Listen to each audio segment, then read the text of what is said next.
আকীদা গ্রহণের উৎস আহলুস সুন্নাহ ওয়াল জামায়াতের কাছে তিনটি। কয়টি? মনে রাখবেন, এটি জানতেই হবে আপনাকে। তিনটি। কি সেগুলি? প্রথম হলো কিতাবুল্লাহ, কি? কিতাবুল্লাহ আল কোরআনুল কারীম। দ্বিতীয় হলো সুন্নাতু রাসূলিল্লাহ, রাসূলুল্লাহ সাল্লাল্লাহু আলাইহি ওয়াসাল্লামের সুন্নাহ, সহিহ অবশ্যই হতে হবে। তৃতীয় হলো ইজমাউস সাহাবা। বিশেষ করে আকীদার বিষয়গুলি, অধিকাংশ বিষয়গুলি হলো গায়েবী বিষয়। আকীদার মূল উৎস, মূল রোকন কয়টি? মূলনীতি কয়টি? কয়টি বলুন? এটা বলতে হবে আপনাকে, কেমনে আপনার আকীদা ঠিক আছে। হ্যাঁ, আকীদার মূল বিষয় হলো 6টি। কয়টি? আমানতু বিল্লাহ ওয়া মালাইকা ওয়া কুতুবিহি ওয়া রুসুলিহি ওয়াল ইয়াউমিল আখির ওয়াল কদরি খাইরিহি ওয়া শাররিহি। 6টি। এই 6টি বিষয়কে একটু ভাবুন। আমানতু বিল্লাহ গায়েবী বিষয় না গায়েবী নয়? শতভাগ গায়েবী বিষয়।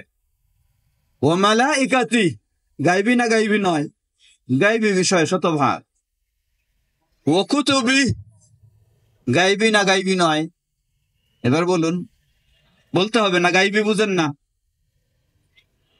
আল্লাহ সুবহানাহু ওয়া তাআলার কিতাব প্রতি ঈমান আনা আমাদের জন্য বলা যেতে পারে আল কোরআনুল কারীম ব্যতীত আমাদের সামনে কোনটাই নির্ভেজাল কিতাব আছে? আর তাওরাত আছে, ইনজিল আছে, জাবুর আছে, সুহুফে ইব্রাহিম আছে, কোনটাই নির্ভেজাল আমাদের সামনে নেই, শুধু কোরআনুল কারীম।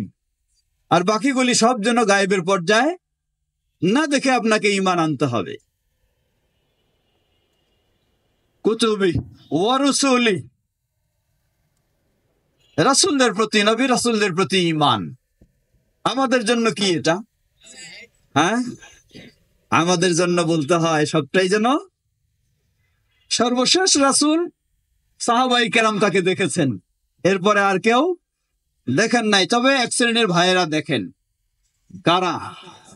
যারা একটা চেয়ার রাখে দেন, হ্যাঁ, মিলাদ চলতে চলতে একটা চেয়ার খালি রাখেন, ওই জায়গায় এসে বসে যান কে? নাউযুবিল্লাহ, নাউযুবিল্লাহ। আমাদের জন্য সকল নবী রাসূল কি গায়েবের পর্যায়ে।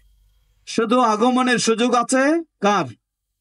ঈসা আলাইহিস সালাতু ওয়াস সালামের, তবে তিনি নবী রাসূল হিসাবে আগমন ঘটবে না। সুতরাং এটাও বলা যেতে পারে এক প্রকার কি সবটাই গায়েবের পর্যায়ে চলে গেছে। ওয়াল ইয়াউমিল আখির সবটাই কি গায়েবের বিষয়। ওয়াল কদর তাকদীরের সবটাই কি গায়েবের বিষয়। এখন বলুন, এই গায়েবের বিষয়, ঈমানের মূল বিষয় হলো 6টি। 6টির মধ্যে কোরআনুল কারীম আমাদের মাঝে রয়েছে, আর রাসূল সাল্লাল্লাহু আলাইহি সাল্লাম এই উম্মাহ সাহাবায়ে কেরাম দেখেছেন। এছাড়া বাকি সবগুলি আমাদের কি অদৃশ্যের মাঝে না? সবগুলি না জেনে ঈমান আনতে হবে। এক শ্রেণীর ভাইরা আছেন, তাদের বেশি কিছু লাগে না, কোনো বিষয় প্রয়োজন হলে চক্ষু বন্ধ করলে আল্লাহর সাথে ডাইরেক্ট কানেকশন তৈরি হয়ে যায়। আপনাদের কি ওরকম হয় নাকি? তাহলে কি করবেন আপনারা গায়েবের বিষয়ে? মনে রাখবেন, গায়েবের বিষয়ের সংবাদ একমাত্র কে জানে? আল্লাহ সুবহানাহু ওয়া তাআলা জানে। ওয়া ইনদাহু মাফাতিহুল গায়বি লা ইয়ালামুহা ইল্লা হু। সুবহানাল্লাহ।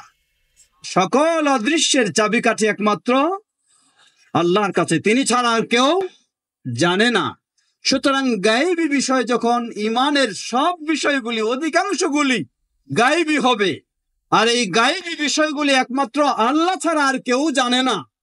সুতরাং এই বিষয়ে আপনাকে ঈমান আনতে হলে, এই বিষয়ে বিশ্বাস করতে হলে, এই বিষয়ে আকীদা পোষণ করতে হলে আপনি তথ্যগুলি কিসের মাধ্যমে পাবেন? বুজুর্গানে দিন স্বপ্নে দেখবেন আর আপনাকে তথ্য দিবেন, তাই না? বাপদাদার কাহিনী শুনবেন আর তথ্য পাবেন নাকি? না, কোনো সুযোগ নেই। একটি পথ, সেটি হলো গায়েবের তথ্য যেই পথে আসে। গায়েবের তথ্য আসার মাত্র একটি পথ, সেটি হলো ওয়াহি। কি? সেটি হলো ওয়াহি। এজন্য প্রকৃতপক্ষে আহলুস সুন্নাহ ওয়াল জামাতের কাছে এই গায়েবী বিষয়ে আকীদার উৎস হলো একটি, সেটি হলো ওয়াহি। সেটি হলো কি? ওয়াহি। আর ওয়াহি হলো কয়টা জিনিস? কয়টা? একটি হলো সরাসরি আল্লাহ সুবহানাহু ওয়া তাআলার ভাষায় আল কোরআনুল কারীম, অপরটি হলো আল্লাহর পক্ষ থেকে কিন্তু বিকাশ প্রকাশ লাভ করেছে নবী মুহাম্মদ সাল্লাল্লাহু আলাইহি ওয়াসাল্লামের মাধ্যমে, সেটি শর্ত হলো সহিহ হাদিস। অতএব গায়েবের সব বিষয়গুলি বিশ্বাস করতে হলে, ঈমান আনতে হলে, জানতে হলে, শিখতে হলে, বুঝতে হলে, উপলব্ধি করতে হলে এই দুটি ছাড়া তৃতীয় কোনো পথের মাধ্যমে সম্ভব হবে না।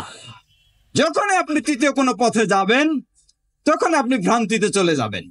লক্ষ্য করুন, আল্লাহ সুবহানাহু ওয়া তাআলার সুন্দর নাম ও গুণাবলী,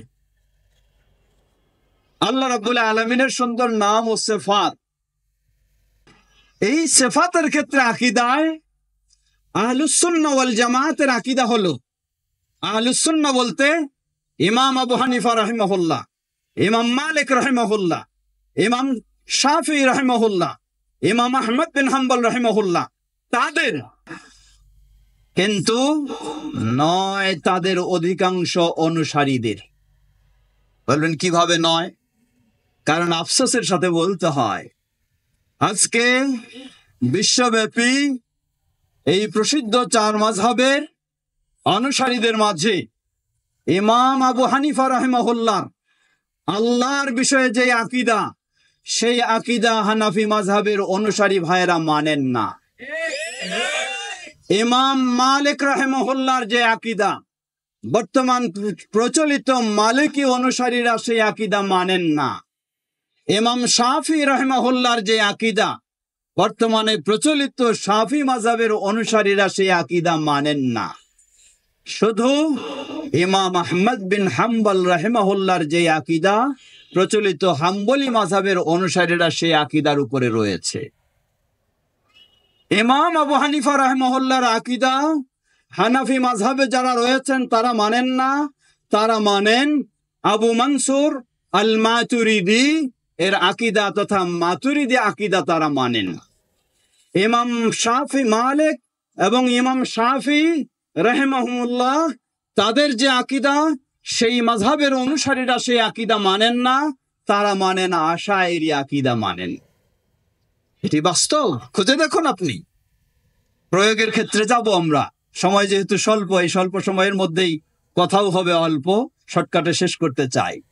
প্রিয় ভাইরা আমার, সেই বিষয়টি একটু উদাহরণ দেব, সেখানে পরে যাব সালাফদের প্রয়োগ কিভাবে। তাহলে আমরা জানলাম আকীদা গ্রহণের উৎস কয়টি?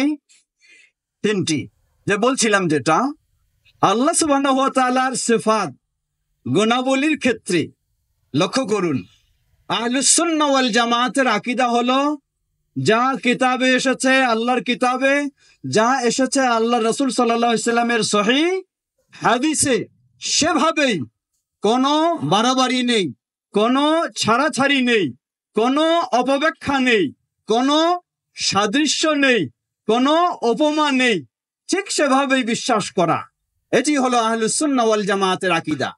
এই আকীদা থেকে সরে গেছে আশাইরি আকীদা। তারা আল্লাহ সুবহানাহু ওয়া তাআলার সিফাতগুলির ক্ষেত্রে মাত্র 7টি সিফাতকে বিশ্বাস করে, বাকি সবগুলিকে তারা অপব্যাখ্যা করেন। আর এই 7টিকেও তারা বিশ্বাস করেন আকলি দলিলের আলোকে, কিতাব সুন্নাহর দলিলের আলোকে নয়। মাতুরিদি আকীদা বা মাতুরিদি মাযহাব, তারা আল্লাহ সুবহানাহু ওয়া তাআলার সিফাতগুলির ক্ষেত্রে মাত্র 8টি সিফাতকে তারা বিশ্বাস করেন, সেগুলিও আকলি যৌক্তিক দলিলের আলোকে, কিতাব সুন্নাহর দলিলের আলোকে নয়। এর চেয়ে আরো নিচে নেমে গেছে কারা? তারা হলো মুতাজিলা। মুতাজিলা তারা আল্লাহ সুবহানাহু ওয়া তাআলার শুধু নামগুলিকে বিশ্বাস করে, আল্লাহ রাব্বুল আলামিনের কোন সিফাতকে তারা বিশ্বাস করে না। তার চেয়ে আরো নিচে নেমে গেছে কারা? জাহমিয়া। জাহমিয়ারা শুধু আল্লাহ সুবহানাহু ওয়া তাআলাকে ব্রেনে আল্লাহকে একটু ধারণ করতে হবে, মনে করতে হবে, এতটুকুই বিশ্বাস করে। আল্লাহর কোন নামও তারা বিশ্বাস করে না, আল্লাহর কোন সিফাতও তারা বিশ্বাস করে না। কারণটা কি? আশায়েরা, মাতুরিদিয়া, মুতাজিলা, জাহমিয়া সবাই গেছে আল্লাহ রাব্বুল আলামিনের এই গুণাবলীর ক্ষেত্রে বিশ্বাস করতে হবে আকলের আলোকে। কিসের আলোকে? বিবেক বুদ্ধির আলোকে। আমার বিবেক বুদ্ধি যদি আল্লাহর এগুলিকে সাপোর্ট করে তাহলে আমি বিশ্বাস করব, যদি না করে তাহলে করব না। এই নীতি থাকার কারণে, এই উৎস থাকার কারণে তারা ভ্রান্ত চিন্তার দিকে চলে গেছে। কিন্তু আহলুস সুন্নাহ ওয়াল জামায়াতের আকীদা হলো, যেটি আহলুল হাদিসদের আকীদা, যেটি সালাফি আকীদা, তা হলো এই ক্ষুদ্র বিবেক আল্লাহ সুবহানাহু ওয়া তাআলার বিষয়গুলিকে ধারণ করার ক্ষমতা রাখে না, উপলব্ধি করার ক্ষমতা রাখে না। সুতরাং আল্লাহর গুণাবলীর ক্ষেত্রে আমার আকীদা হবে সেটাই স্বয়ং আল্লাহ নিজে নিজের বিষয়ে যা বর্ণনা দিয়েছেন। আল্লাহর প্রিয় রাসূল ওয়াহির মাধ্যমে আল্লাহর বিষয়ে যা বর্ণনা দিয়েছেন সেটি হবে আমাদের আকীদা। লক্ষ্য করুন, ইমাম আবু হানিফা রাহিমাহুল্লাহর কর্তৃক যে সংকলিত আল ফিকহুল আকবার, সেখানে ইমাম আবু হানিফা রাহিমাহুল্লাহ কত সুন্দরভাবে আলোকপাত করেছেন। প্রিয় ভাইরা আমার, সুতরাং আমরা বলবো আকীদার ক্ষেত্রে উৎস কয়টি? সহিহ আকীদার ক্ষেত্রে উৎস তিনটি, মূল হলো দুটি। একটি হলো কোরআনুল কারীম, অপরটি হলো সহিহ হাদিস। তৃতীয় বিষয় হলো ইজমাউস সাহাবা, সাহাবায়ে কেরাম কোরআন সুন্নাহর আলোকে যে ক্ষেত্রে ঐক্যমত পোষণ করেছেন, যেমন খোলাফায়ে রাশিদিনের ধারাবাহিকতার ক্ষেত্রে ইত্যাদি ক্ষেত্রে। আল্লাহ আমাদের সেই সঠিক বিষয়গুলি জেনে সেই অনুযায়ী আমাদের আকীদাকেও গ্রহণ করার তৌফিক দান করুন।